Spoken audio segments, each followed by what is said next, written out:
And the fourth one is adjust vibrancy and not saturation. We, This one's a we, little bit more technical, okay, slightly, but as I've mentioned in the guide, it is an option in even on Instagram. You've got a vibrancy versus saturation. Saturation is the amount of color in, so say this image of me here, it's the amount of color that will pop through. So if you increase that, all the colors will come through, and again, as a stylistic thing, somebody might do that, but it will make everything look really unnatural. Vibrancy is just increasing the colors that are already there, increasing how they look in the image, but not making them look fake. So you can't go nearly as far. And again, if you're looking at images that you want to play around with, you can do the saturation sliders, and then all these colors will just fly out, or the vibrancy, which will just make the colors that are already here just look a little bit brighter. And it's a right, difference because the saturation looks fake. Vibrancy doesn't tend to. So you tend to be able to get away with making the colors look nicer. So say food photography, make them look nicer without making them look fake. got it. Okay.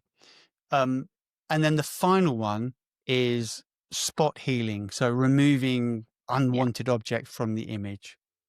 Yeah, so I think this is slightly less so for things like your profile picture, although it will depend on what it is that you're using. And if you've done a really nice selfie that you're super proud of and you want to edit it, but it's got some bits in the background that you want to get rid of, this will work as well.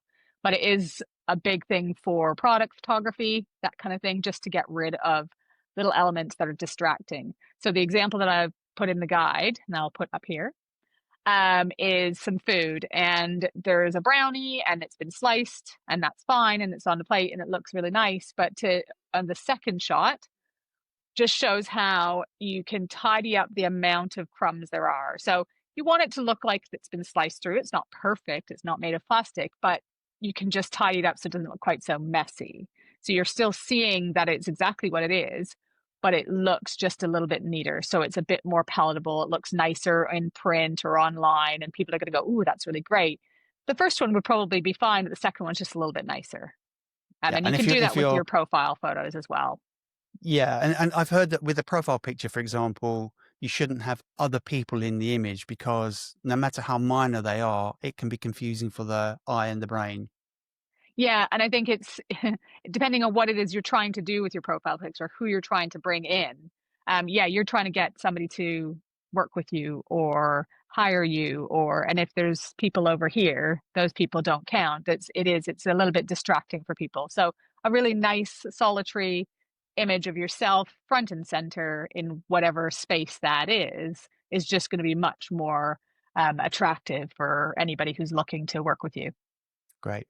And by the way, if you're listening instead of watching, you will have missed Beth pointing to a point on her screen where we're actually going to put some pictures Yeah. of the cake for now.